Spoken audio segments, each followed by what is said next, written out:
आज के इस वीडियो में हम लोग बिहार इंटरमीडिएट बोर्ड के द्वारा जारी की गई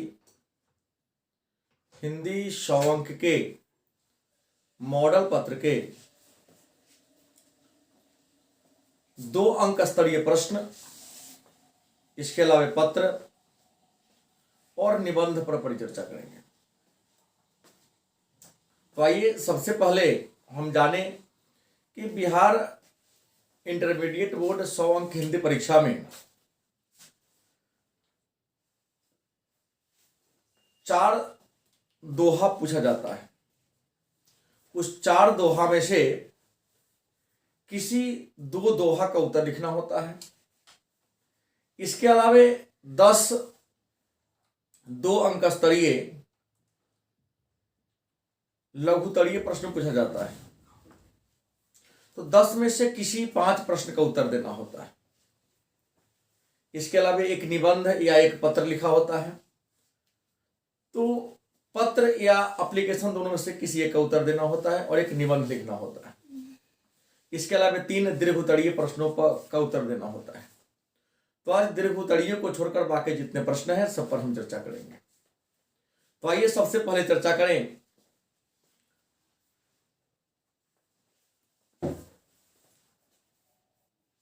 चार दोहा के बारे में चर्चा करेंगे। पहला दोहा है, व्याख्या करना है कि एक कलाकार के लिए यह निहायत जरूरी है कि उसमें आग हो और वह खुद ठंडा हो। व्याख्या करें। प्रश्न है, एक कलाकार के लिए यह निहायत जरूरी है कि उसमें आग हो लेकिन वह खुद ठंडा हो। आप लिखेंगे प्रस्तुत पंक्ति हमारे हिंदी साहित्य के पाठ्य पुस्तक के हंसते हुए अकेलापन शीर्षक पाठ से लिया गया है, जिसके लेखक मलयज हैं। यह पंक्ति मलयज के डायरी के पृष्ठ 14 जुलाई 1956 से लिया गया है। इस तारीख को लेखक उत्तराखंड के रानीखेत में है, जहां का मौसम बड़ा ही ठंडा है। लेकिन इस ठंड के मौसम में ही लेखक का ध्यान अचानक एक कलाकार, एक एक्टर की ओर जाता है और लेखक के मन में एक परिवर्तन, बदलाव सा आता है और वह कह देते हैं कि एक लेखक के लिए जरूरी है उसके अंदर आग हो, क्योंकि जब उसके अंदर आग होगी तब उसके अंदर से कहानी की या कला की ज्वाला भड़केगी, और जब कला की ज्वाला भड़केगी तो उसे रचना कर डालेगा। लेकिन उन्होंने यह भी कहा है कि एक लेखक के अंदर, एक कलाकार के अंदर आग होनी चाहिए, जुनून होनी चाहिए, जज्बा होनी चाहिए, लेकिन वह व्यक्तिगत रूप से, मानसिक रूप से शांत हो, तब जाकर के वह अपने कला का अच्छा प्रदर्शन कर पाएगा। दूसरा प्रश्न है व्याख्यात्मक प्रश्न कि जब मेरी फीस की बात आई तो हमारे पास का आखिरी गिलास भी गुम हो चुका था और सब लोटे से पानी पीते थे। आप लिखेंगे प्रस्तुत पंक्ति उदय प्रकाश के द्वारा रचित तिरिछ शीर्षक कहानी से लिया गया है। इस पंक्ति में कवि ने अपने पिता के आर्थिक विपन्नता का, आर्थिक दुर्दशा का जिक्र किया है। लेखक के पिता हेडमास्टर थे और अपने परिवार की सभी समस्याओं का समाधान उन्हीं के द्वारा किया जाता था। लेकिन अब वह हेडमास्टर के पद से रिटायर हो चुके हैं। उनके घर की माली स्थिति बहुत खराब हो चुकी है। लेखक शहर में शिक्षा प्राप्त कर रहे होते हैं और एक बार स्कूल के फॉर्म भरने की बात आई तो लेखक के पिता की स्थिति इतनी खराब थी कि फी तक भरने के लिए उनके पास पैसा नहीं था। हालांकि डॉक्टर पंत से 300 रुपया लेकर लेखक की फी भर दी जाती है। लेकिन इसी पर लेखक कहते हैं कि जब हमारी फीस की बारी आई तो घर का आखिरी गिलास मतलब सहारा गुम हो चुका था, मतलब पिताजी की नौकरी समाप्त हो चुकी थी और लोग लोटा से मतलब जैसे तैसे कर्ज लेकर जीवन यापन को जीते थे। तीसरा पद है, पत्नी याद दिलाएगी जैसे समझाएगी बिटिया को।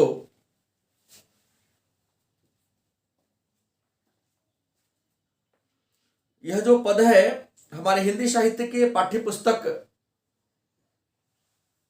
के प्यारे नन्हे बेटे को शीर्षक कविता से लिया गया है, जिसके लेखक विनोद कुमार शुक्ल है।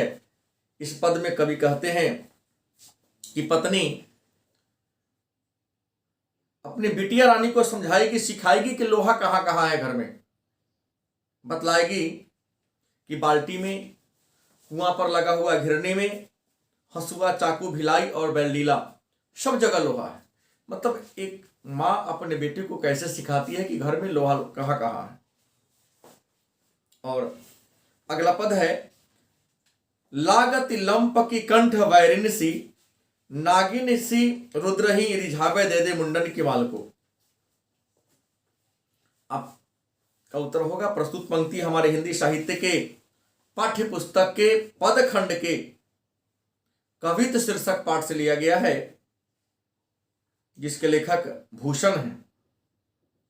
इस पद में कवि ने छत्रसाल के वीरता का वर्णन करते हुए लिखते हैं कि युद्ध के मैदान में छत्रसाल की तलवार प्रलयकारी सूर्य के प्रखर किरणों के समान अपने म्यान से बाहर निकलती है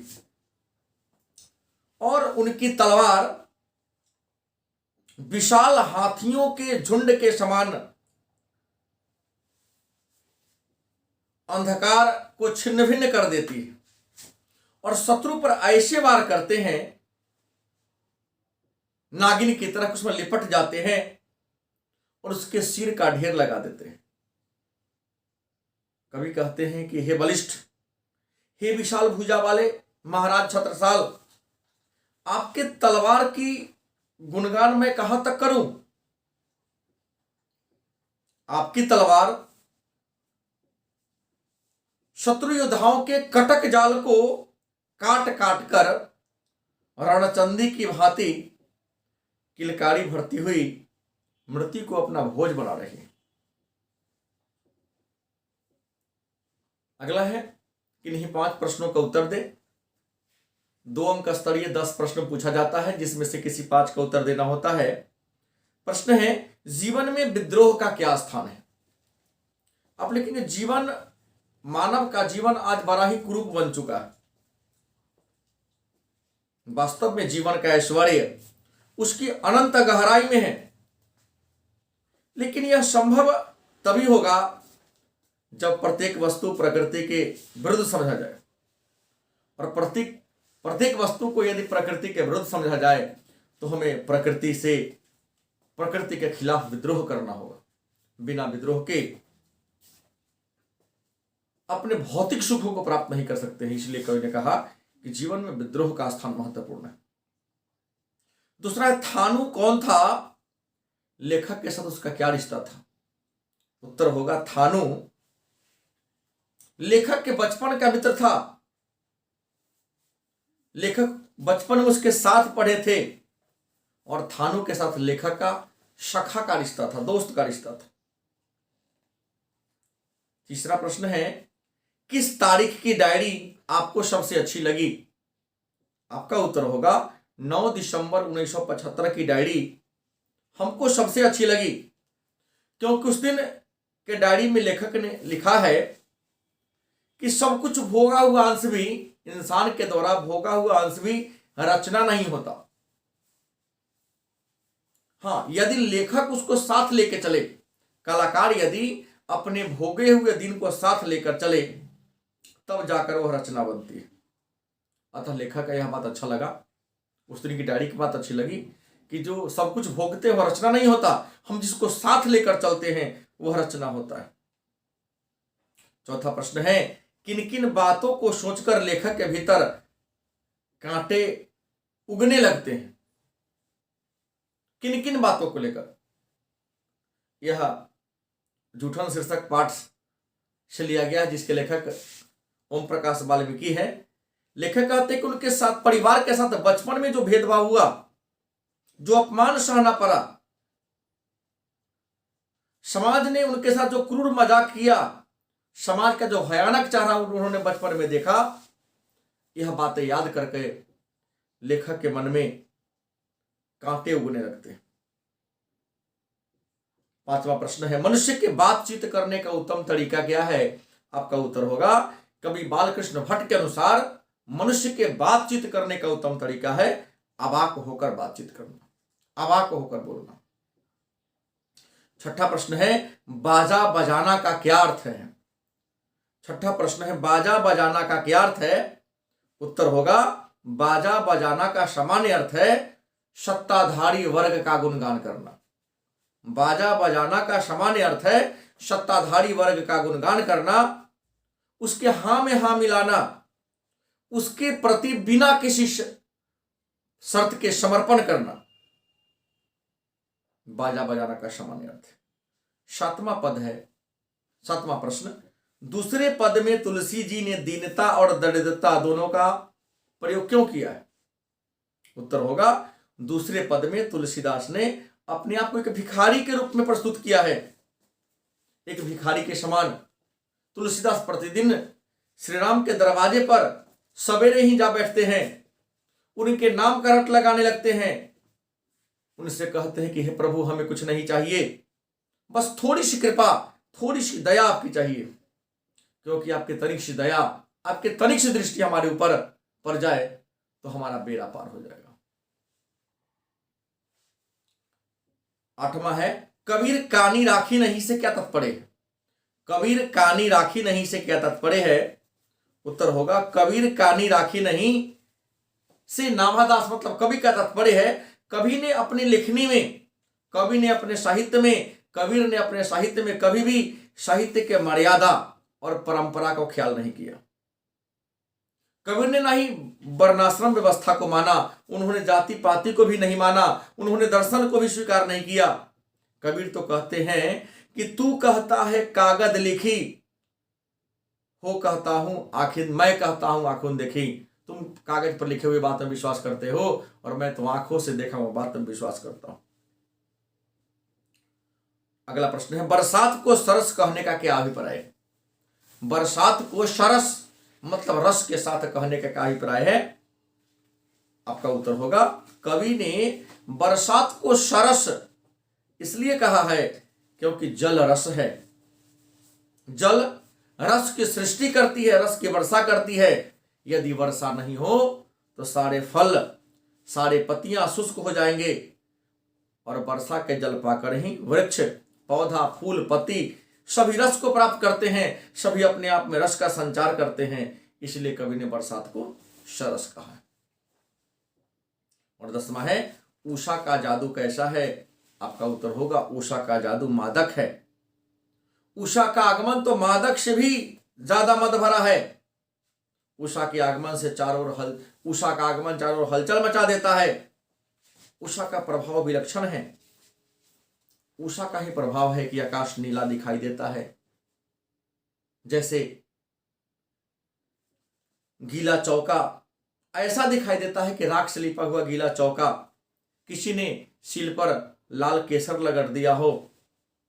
लेकिन उषा का यह प्रभाव सूर्योदय से पहले ही दिखाई देता है, क्योंकि सूर्य के निकलने के बाद उषा का जादू टूट जाता है। अगला है कि आपसे पत्र लिखने के लिए कहा जाता है और बिहार इंटरमीडिएट मॉडल पत्र में जारी किया गया है कि 10 दिन के छुट्टी के लिए अपने महाविद्यालय के या स्कूल के प्रधानाचार्य को आवेदन लिखना है। तो आवेदन का प्रारूप हमने यहाँ डाल दिया है। और अब लिखने का तरीका क्या होगा कि जहां आप लिख रहे हैं तो जिस तारीख का परीक्षा होगा उस तारीख को, डेट को डालेंगे और हर जगह यथासंभव अपने विद्यालय का नाम और अपना नाम यहां लिखेंगे, तब जाके अच्छा होगा आपके लिए। तो ये रहा आज के हिंदी का लघुत्तरीय प्रश्न, दीर्घोत्तरीय प्रश्न। पुनः हम लोग अगले वीडियो को लेकर आएंगे। धन्यवाद।